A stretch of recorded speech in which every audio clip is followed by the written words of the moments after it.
네, 여러분 안녕하세요. 오늘은 제4주차 우리가 일상생활에서 없어서는 안 될 상수도 그리고 하수도에 대해서 하겠습니다.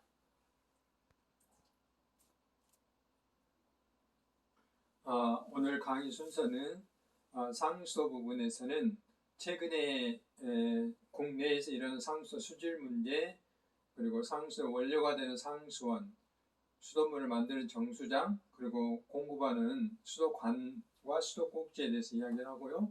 하수도 쪽에서는 왜 하수 처리를 해야 되는지, 하수 처리장에서는 어떻게 물을 처리하는지 그 원리에 대해서 알아보도록 하겠습니다.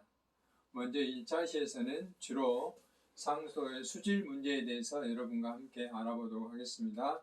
그래서 최근에 유충의 출수 문제, 붉은 수돗물 문제, 미국에서 일어난 납중독, 미생물 수질 사고 등에 대해서 알아보고, 상수도가 공급됨으로써 우리 사람들에게 인류에게 어떤 효과가 있었는지, 그리고 우리가 마시는 물에 대한 수질 기준은 어쩐지에 대해서 알아보도록 하겠습니다. 얼마 전에 인천에서부터 수돗물에서 유충이 벌레가 나옴으로써 국가적으로 큰 파동이 일어난 바가 있죠. 작년에 인천에서 붉은 수돗물이 나온 이후에 최근에 연 2년간에 걸쳐서 수돗물 문제가 국민으로부터 관심을 받게 됐습니다. 이렇게 우리가 일상생활에서 꼭 사용해야 되는 수돗물에 문제가 생겼을 때는 시민들이 분노하게 되고, 또 이렇게 수돗물을 사용할 수 못해서 먹는 샘물을 사다 써야 되는 불편함이 있습니다. 그래서 최초로 수돗물을 가지고 이렇게 청와대에 국민청원이 올라올 정도로 수돗물이 최근에 관심을 많이 갖게 됐습니다. 그러면 왜 이렇게 수돗물에서 유충이, 우리나라 상수 역사가 거의 150년 가까이 됐는데요. 수돗물에서 느닷없이 올해 벌레 문제가 이렇게 문제가 됐는지에 대해서 하나씩 알아보도록 하겠습니다.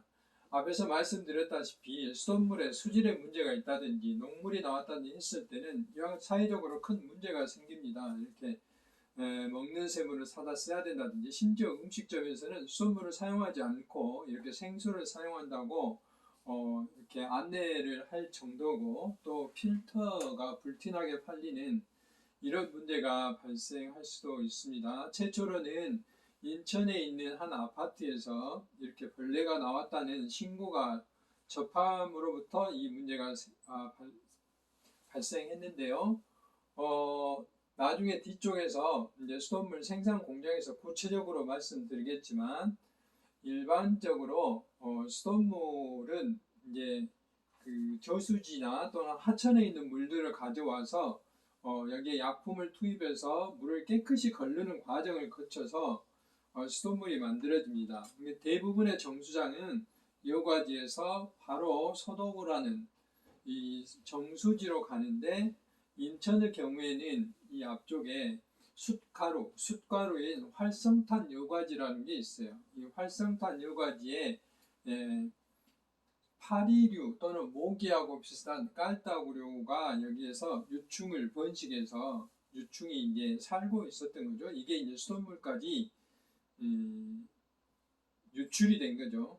대부분의 경우에 만약에 정수장의 앞쪽에서 문제가 됐다면 대부분 침전지나 여과지에서 다 걸러져야 되는데, 그 후단에 맨 마지막 단계에서 됐기 때문에 벌레가 이렇게 유출이 된 겁니다. 그리고 대부분 소독 과정은 그 대장균이라든지 바이러스라든지 이런 쪽에 초점이 맞춰져 있지, 이 벌레에 초점이 맞춰져 있지 않기 때문에 벌레는 죽지 않아요. 그래서 벌레가 수도꼭지까지 이렇게 나오게 됐다 하는 말씀을 드립니다.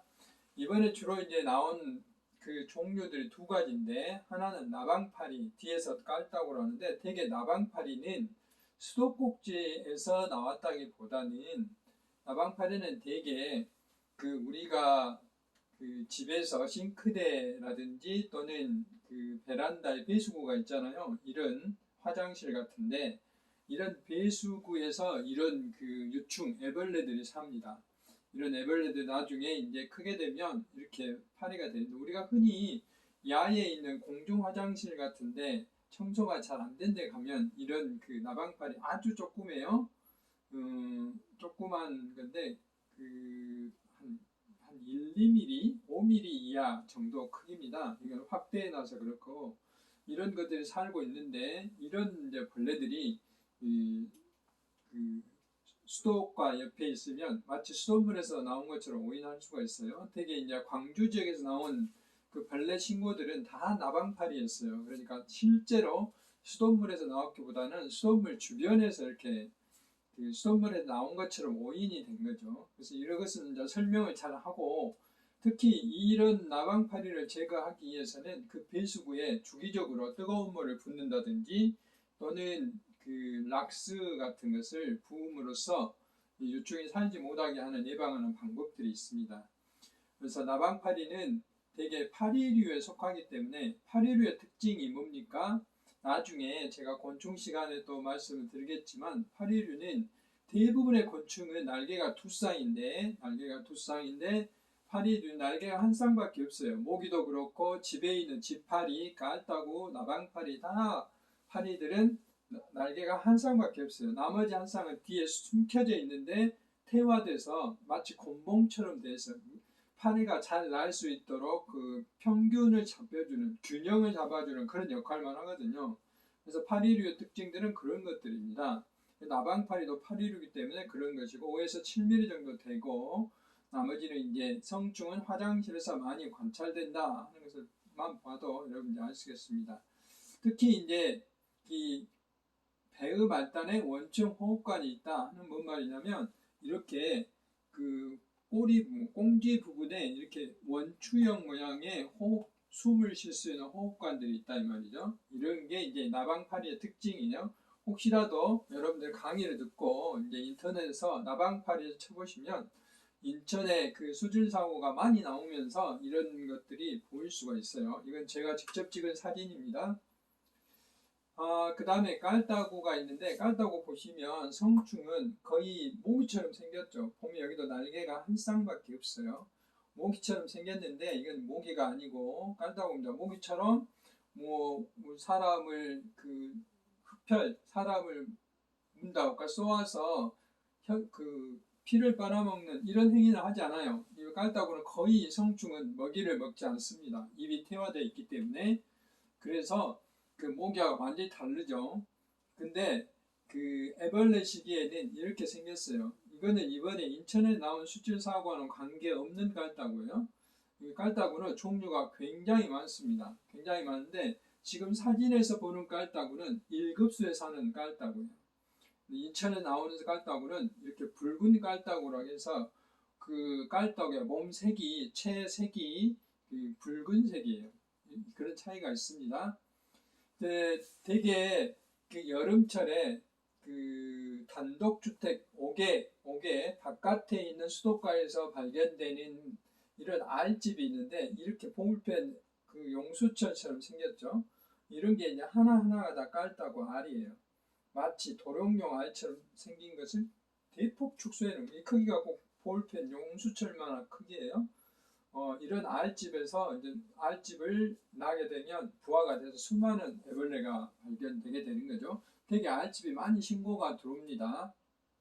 그래서 깔따구도 이렇게 파리류의 하나인데 워낙 크기가 작고 그 특징이 뚜렷하게 육안으로 구별하기 어려워요. 그래서 이번에도 인천 사고에도 마찬가지지만 깔따구의 종류를 알기에는 최근에 우리가 코로나 바이러스를 분석할 때 유전자 여러분들 그 뉴스에 보면 뭐 PCR 분석이니 막 이런 게 나오는데 이게 결국은 뭐 RNA 그 유전자에 의해서 뭐 증폭이 되고 막 이런 말을 들어보셨는데 비슷한 원리로 깔따구도 대개의 곤충은 전부 다 현미경으로 육안으로 관찰하지만 깔따구 경우는 그렇게 할 수는 있지만 너무 복잡한 과정을 거쳐야 되기 때문에 유전자 분석법을 이용하면 쉽게 그 깔따구의 종류를 알 수 있습니다. 그렇게 해서 이번에 밝혀진 게 이제 깔따구 종류다라고 이제 알고 있죠. 흔히 우리가 하루살이다, 모기다 이렇게 오해를 하는데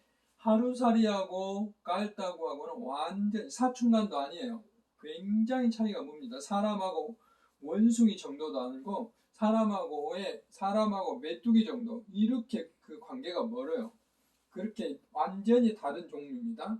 모기하고 깔따구는 사촌간이죠. 이렇게 이제 차이가 있습니다. 여기 보시는 붉은 깔따구는 그 마치 사람처럼 이 안에 헤모글로빈이라는 그 색소를 혈색소를 가지고 있어요. 그래서 헤모글로빈 역할이 뭡니까? 우리 사람 안에서 우리가 숨을 쉬게 되면 산소를 저장했다 운반해주는 역할을 하잖아요. 그래서 이런 붉은 깔따구는 그 정수장의 여과지 같은데 특히 활성탄 여과지 같은데 산소가 부족해도 살 수 있어요. 또는 굉장히 오염된 하천, 깊은 호수 깊이, 깊바닥 이런 산소가 부족한 데서도 살 수 있는 그런 적응 조건을 가지고 있어요. 곤충 중에서 유일하게 이런 그 깔따구 이런 그 뭐랄까 그 진화가 된 거죠. 그래서 이번에 이런 깔따구가 나오게 된 겁니다. 그래서 이제 그 깔따구가 나오지 않는 부산의 정수장들을 보면 전부 이렇게 그 활성탄 여과지를 모기장으로 이렇게 또는 그물막으로 이렇게 다 쳐놨어요. 덮개를 쳐놨어요. 여기는 이제 아예 유리창으로 막아놨고 이렇기 때문에 여기에서는 깔따구가 벌레가 들어갈 수가 없어서 발생하지 않았는데 이제 인천의 경우나 전국에 있는 이제 정수장들이 이렇게 바뀌게 됩니다.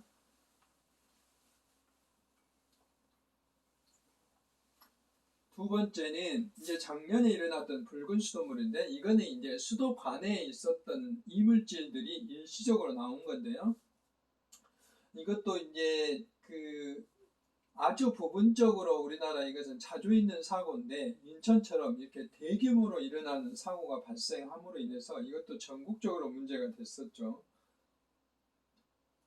그래서 수돗물에 대해서 다시 한번 그 경각심을 일으키는 문제였습니다. 사실 여러분도 평소에 수돗물에 대해서 관심 없습니다. 관심이 없는데 이렇게 사고가 한 번씩 나게 되면 이제 이렇게 전 국민이 관심을 가질 수밖에 없는 거죠. 이와 같이 공공재인 수돗물은 평상시에는 일상적으로 문제가 없었을 때는 크게 문제가 안 되지만 한 번 수질 사고가 나면 이렇게 전 국민이 관심을 갖게 되고 또 어려움을 겪게 되고 불편을 겪게 되기 때문에 수돗물의 그 생산에 종사하는 분들이 잘 해야 되겠죠. 인천에서 붉은 수돗물 사고가 난 것은 두 개의 정수장이 있는데 이와 같이 수산 정수장이나 공천정 두 개의 정수장이 있는데 한 개의 정수장에서 이제 그 수리를 그러니까 그 공사를 함으로 인해서 다른 정수장의 물을 이렇게 거꾸로 받는 거예요. 그러면서 평상시에는 이렇게 하사활표 방향으로 물이 흘러야 되는데 반대로 물이 흐르게 되면 이렇게 평상시 이렇게 흘러야 되는데 아까 정수장을 바꾸니까 물이 반대로 흐르게 되면서 이 관에 붙어있던 이물질들이 떨어져 나와서 이렇게 된 거죠. 여기는 이제 뭐 녹성분도 있고 다양한 평상시에 금속 성분들이 여기에 붙어있던 것들이 이렇게 된 거죠. 되게 물의 흐름이라는 게 이게 정상적으로 늘 흐를 때는 이런 것들이 잘 떨어져 나오지 않습니다. 그래서 여러분들이 집에서 수돗물을 사용하실 때도 처음에 아침에 일어나서는 적어도 손으로 대봐서 찬물이 나올 때까지 물을 흘러보내고 그 다음 물을 사용하는 게 좋습니다. 이와 같은 원리 때문에 그래서 이게 수도관의 그 관리뿐만 아니라 이게 이게 물을 정수장과 그 물의 흐름을 바꾸는 것을 수계 전환이라고 그러는데 수계 전환을 할 때는 이 수압의 변화를 최소화해서 해야 되는데 그런 쪽에 실수가 있었던 거죠. 그런 문제 때문에 굉장히 어려운 문제를 겪었고 이제 세 번째는 미국에서 있었던 건데 이것도 이제 결국은 수도관 때문인데 원인은 이제 상수원 때문에 그런 거예요. 보시면 타임지에 이게 지금 그 어린애가 굉장히 그 아픈 표정으로 그 서글픈 표정으로 바라보고 있는 거에 타임지 표지에 이렇게 나와 있죠. 이 표지에 있는 내용들이 여기 써져 있는 내용 똑같은데요. 그래서 독성 물질로 아픈 아이들과 원칙을 무시한 프린트 시에 무능한 리더들 이렇게 돼 있어요. 그러니까 이 일은 뭐냐면 여기 그림에서 보시면 지도에서 보시면 미국의 동부 쪽에 5대 호가 있죠. 5대 호 중에 미시간호가 있어요. 미시간호 반대쪽에 보면 휴런호라는 게 있고 여기 보면 디트로이트시가 있어요. 디트로이트시 바로 옆에 프린트시가 있어요. 프린트시는 여기 있는 프린트시는 디트로이트시에서 그 상수 원수를 사다가 수돗물을 공급했는데 디트로이트시가 이제 재정이 악화되니까 그 상수 원수 요금을 올렸어요. 그러니까 프린트시도 재정이 그렇게 좋지 않으니까 자기 지역에 있는 강물을 쓰는 거예요. 그래서 프린트 강으로 상수원을 바꾼 거죠. 근데 그게 수질이 안 좋기 때문에 뭐 냄새, 악취가 나고 물의 색깔이 그리고 뭐 집단 레지오넬라균 중독 사태가 발생하고 대학교에 각종 장비들이 부식이 일어나고 고장이 일어나고 이런 사고가 일어났어요.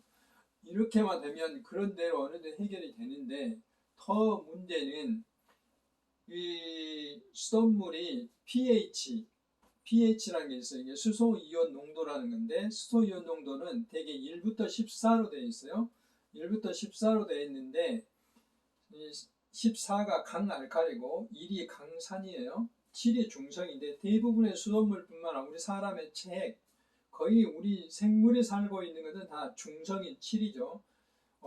우리가 먹는 오렌지 주스는 pH가 2, 3이에요. 아주 강한 산이에요. 그런데도 사람한테는 문제가 없는 것은 우리 위장이 그렇게 되어 있기 때문에 크게 문제는 안 되는데 수돗물이 산성화되어 있으면 무슨 일이 벌어지냐면 이 수도관, 이게 납관인데 수도관의 금속 성분들이 물속으로 빠져나와요. 납이 빠져나온 거죠. 다행히 광주나 우리나라에는 수도 역사가 미국처럼 오래되지 않았기 때문에 이런 납관들이 거의 없어요. 광주는 하나도 없습니다.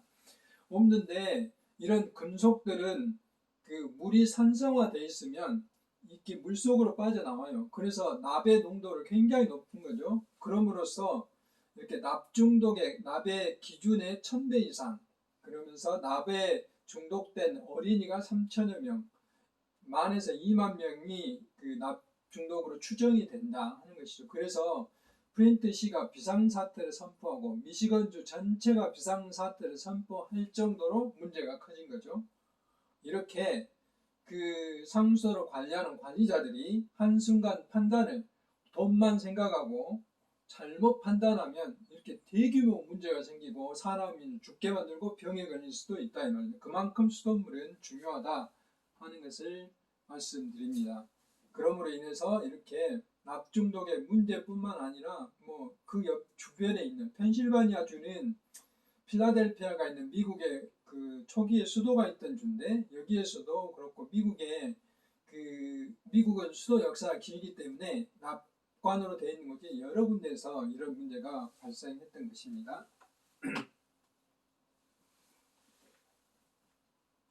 그 다음에 이제 네 번째는 미생물 문제인데 지금 온 세계가 코로나 바이러스 때문에 홍역을 앓고 있는데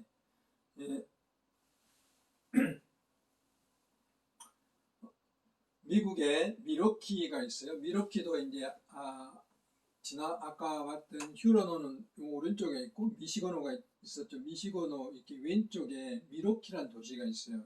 미러키 도시가 있는 쪽이 위스콘신 주라는 곳인데 가끔 이제 미국의 프로야구를 보면 여기에서 뭐 그 미러키에서 야구도 하고 그렇습니다. 그래서 여기에는 약 그 인구가 120만 명 정도 되는데 약 40만 명이 그 설사병이 걸렸어요. 그리고 4,400명이 병원에 입원했는데 그 중에 100여 명이 사망한 사고가 발생한 거죠.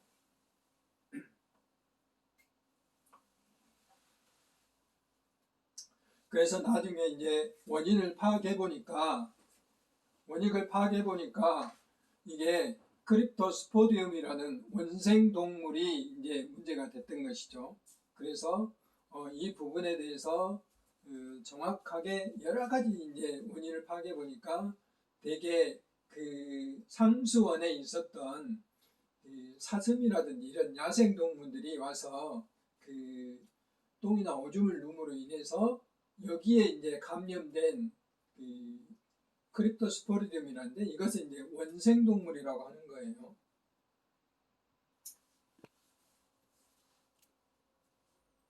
네, 제가 목이 잠겨서 잠시 좀 끊었다 했습니다.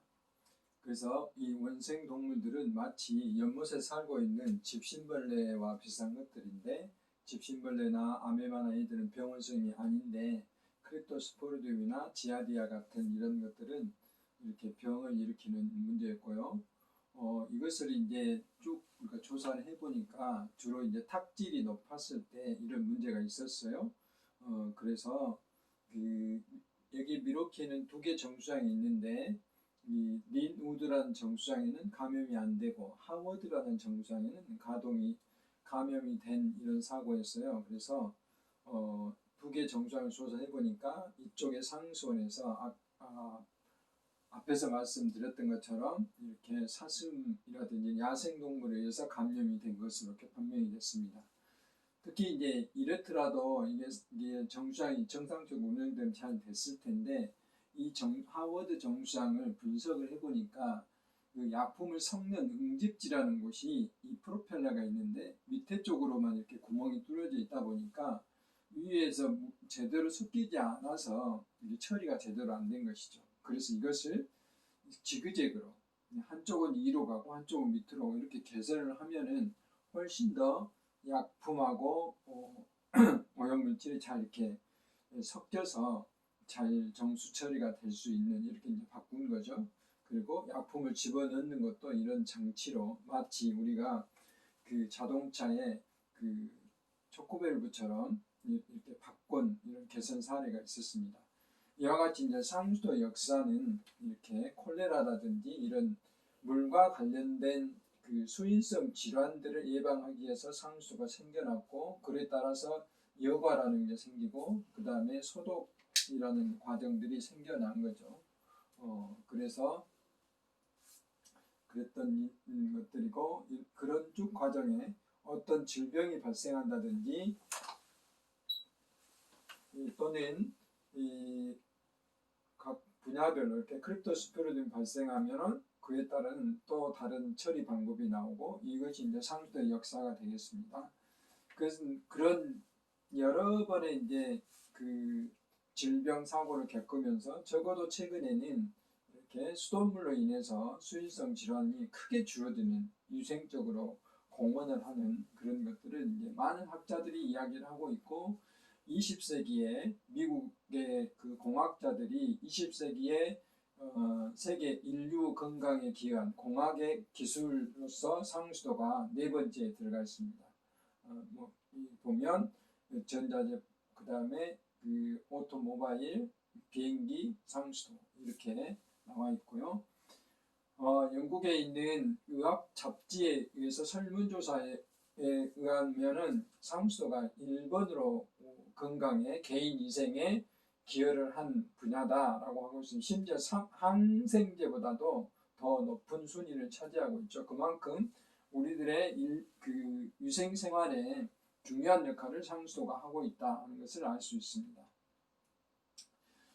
우리나라 경우에도 물관리의 변천사를 보면 95년도 이전에는 거의 물이 부족해서 정수장뿐만 아니라 댐들이 거의 없었기 때문에 가뭄이 들면 격일제 급수, 심지어 3일제, 4일제 급수, 시간제 급수를 하는 그런 수량 확보가 우선 과제였는데 91년도에 대구에서 페놀 사고가 난 이후에 우리나라에 이제 수질 문제가 되게 됐죠. 그 다음에 이제 VOC 휘발성 유기물질이 문제가 되고 이런 그 화학적인 수질 오염 문제가 됨으로써 우리나라의 이제 수질 기준이 먹는 물 수준이 강화돼서 최근에는 앞에서 고도정처를 말했지만 우리나라의 수돗물의 관심은 수돗물의 맛을 얼마나 그 좋게 할 것인지 또는 건강한 물을 만들 것인지 이런 쪽에 관심이 많고 물과 관련된 각종 산업들을 발전시켜서 세계에